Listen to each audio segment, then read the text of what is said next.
bangsa Indonesia. Dengan ini menyatakan kemerdekaan Indonesia. Hal-hal yang mengenai pemindahan kekuasaan dan lain-lain diselenggarakan dengan cara seksama dan dalam tempo yang sesingkat-singkatnya.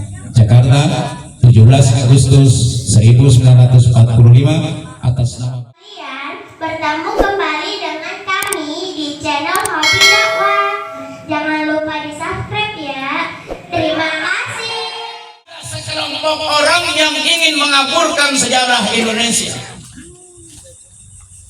Ada sekelompok orang yang ingin membuat sejarah Indonesia dengan sendiri.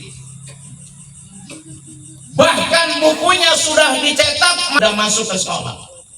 Dan sekarang alhamdulillah sudah ditarik kembali. Kalau Bapak baca buku tersebut, buku sejarah, tapi isinya jauh dari sejarahnya Indonesia. Makanya anak-anak sekarang, Pak, saya tanya di pengajian PRT, tahu nggak kamu detik-detik proklamasi? Nggak tahu.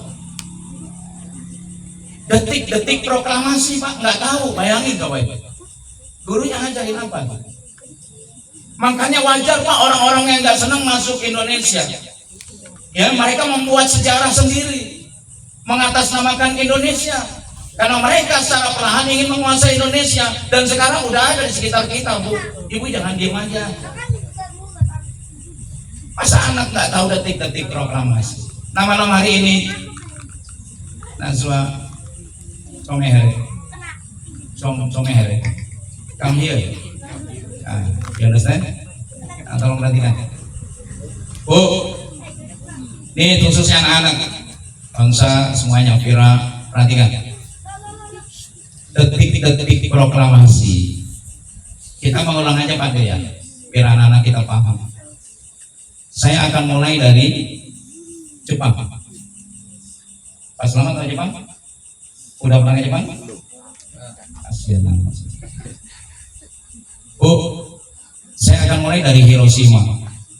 Hiroshima itu negara maju di Jepang. Ya, negara maju di Jepang. Tapi tanggal 6 Agustus 1945, sekutu menjatuhkan bom atom di Hiroshima. Hancur lebur Pak Hiroshima, Pak. Dulu nggak ada Twitter, Pak. Dulu nggak ada Instagram, nggak ada Facebook, nggak ada WA. Makanya kejadian di Hiroshima itu, Pak, dibom, nggak ada yang tahu. Sampai Indonesia pun nggak tahu kalau Hiroshima itu udah dibom atom, Pak. Kenapa? Karena nggak ada medsos dulu. Kalau dulu ada medsos atau sekarang jatuh bom, wah udah pada bikin status. Bom lagi mau jatuh udah begini, bom mau jatuh, biasanya mati juga di situ. Dulu nggak ada, Pak. Lalu 3 hari kemudian Nagasaki dijatuhkan bom atom juga, Pak, oleh sekutu. Hancur Nagasaki. Maka tanggal 14 Agustus 1945 Jepang menyerah kepada sekutu. Dan lagi-lagi karena belum ada medsos, berita menyerahnya Jepang kepada sekutu belum nyampe ke Indonesia, Pak. Tanggal 14 menyerah, Indonesia belum tahu. Baru tanggal 15 Agustus, ya, pejuang muda kita Khairul Saleh, dia mendengar berita, ya, bahwa Hiroshima dan Nagasaki dibom atom.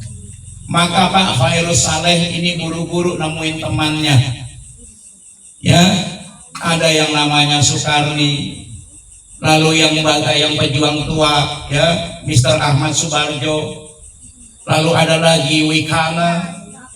Mereka berbondong-bondong datang ke rumahnya Bung Karno, Pak, di Jalan Pegangsaan Timur nomor berapa, Pak? Di jalan apa, Pak? Jalan Seroja? Rumah Bung Karno? Oh, Jalan Kusumaraya nomor 56. Jalan Pegangsaan Timur nomor 5.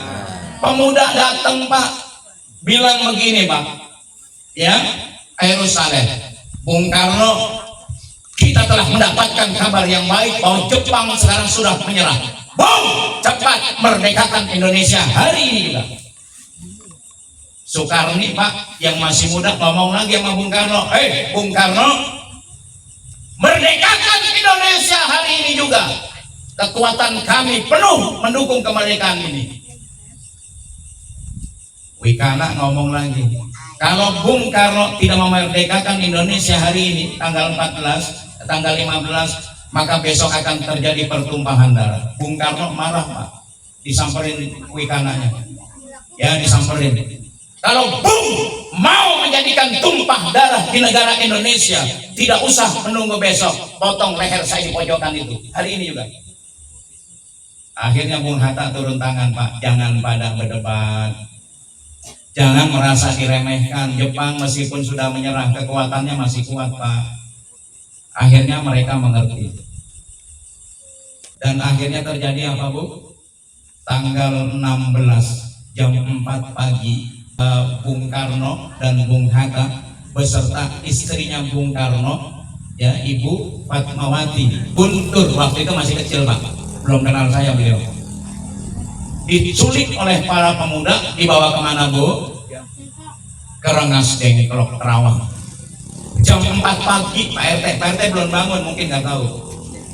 Jam 4 pagi Bung Karno, Bung Hatta, ya Fatmawati dan putra dari Bung Karno diculik oleh pemuda. Maksudnya apa? Maksudnya agar Bung Karno ini tidak terlalu dekat dengan Jepang. Karena kalau Bung Karno itu tinggal di Pegangsaan, itu di sekitar kanan kirinya Jepang masih ada Pak.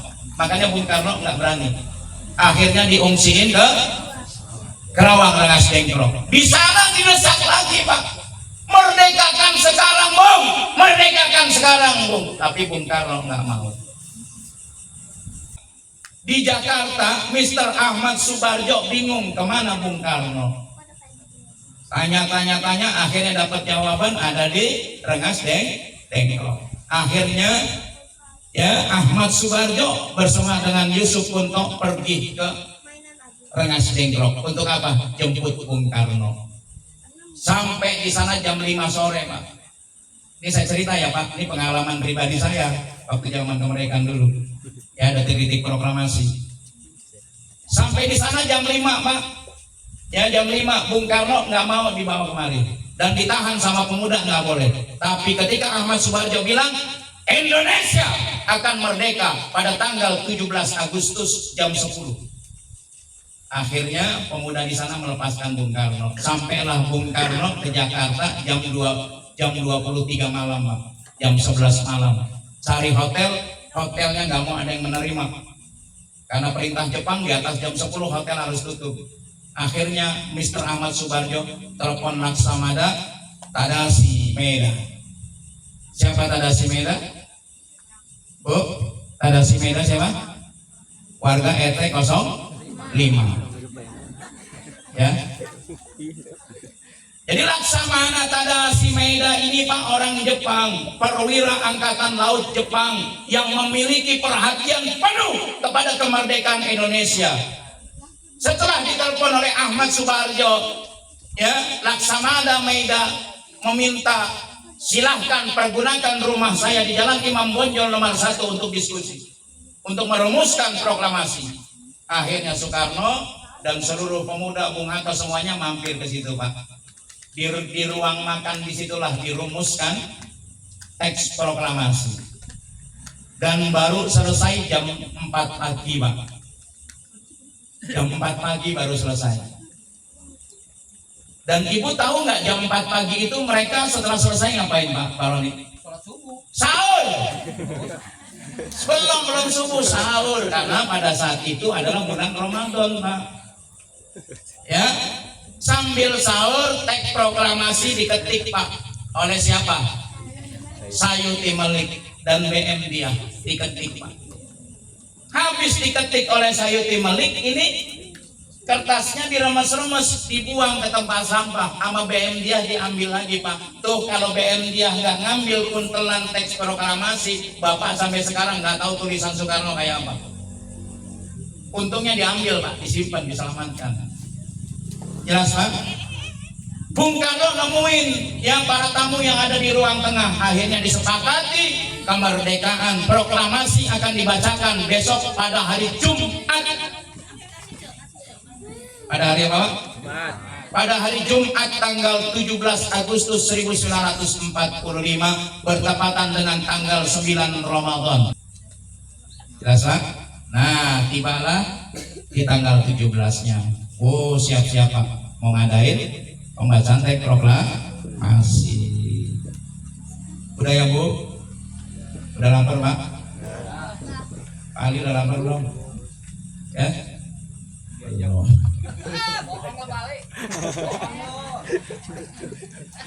Nah, kalau nggak ada yang ngomong lapar, saya lapar. Tapi saya makan duluan. Ibu pada pulang habis ini ya. Saya mau makan di situ ntar. Bu, udah. Nah, setelah diketik Pak, bagi-bagi tugas Ibu Fatmawati menjahitin bendera Pak Slamet. Pada saat itu bahannya masih terbatas Pak, ya dijahit. Dan setelah selesai, berkumpullah mereka tepat jam 10 pagi. Tiang bendera belum ada. Gimana cara naikin tiang bendera? Suhud suruh nyari tiang bendera Pak. Saking senengnya nyari tiang bendera, dia nggak tahu Suhud bahwa di depannya rumahnya Bung Karno ada bekas tiang bendera dari besi 2.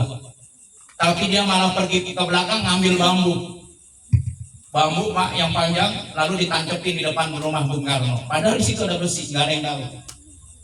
Ah, setelah selesai, Bung Karno diminta maju ke depan. 2 meter dari tiang itu Bung Karno baca teks proklamasi. Hafal nggak Pak proklamasinya Pak? Sama-sama Pak. 1, 2, 3. Proklamasi kami bangsa Indonesia dengan ini menyatakan kemerdekaan Indonesia. Hal-hal yang mengenai pemindahan kekuasaan dan lain-lain diselenggarakan dengan cara seksama dan dalam tempo yang sesingkat-singkatnya. Jakarta, 17 Agustus 1945, atas nama bangsa Indonesia, Bapak dan Pakri. Oh ya, Burhanuddin. Nah, Bu, udah selesai. Yang ngerek bendera siapa? SDN 03 dulu belum ada muridnya Pak. Akhirnya majulah Latif Hendraningrat bersama Suhud. Suhud ngambil benderanya Pak, yang ngiketin Latif Hendraningrat. Dinaikin semuanya nyanyi seperti tadi, Indonesia, sampai pelan-pelan sampai ke ujung bambu. Tuh sejarahnya begitu anak-anakku sekalian. Detik-detik proklamasi. Jangan sampai kita orang Indonesia ketika ditanya detik-detik proklamasi nggak tahu, tahapan-tahapannya tidak tahu. Ibu, tuh Bung Karno terakhir nih Pak. Bung Karno baca teks proklamasi. Pada saat itu siapa yang ngerekam? Siapa yang ngerekam? Ini serius Pak, saya nanya bukan ngomong-ngomongan. Jawab. Jangan wallah alam bisawab. Pandang. Siapa yang ngerekam? Nasir. Pak Nasir. Betul. Bu, ternyata teks proklamasi yang dibaca oleh Bung Karno pada saat itu nggak ada rekamannya Pak RT. Jadi yang kita dengar sekarang itu proklamasi, itu rekaman ulang, direkam kembali di tahun setelah merdeka, berarti 1951, baru direkam lagi. Nah, itulah suara yang kita dengar sampai sekarang. Jadi bukan yang pertama kali dibaca, tapi adalah rekaman ulang tahun 1951. Mudah-mudahan kawan sekalian, apa yang telah dilakukan, diusahakan, diikhtiarkan oleh para pejuang kita, Allah terima sebagai kebaikan.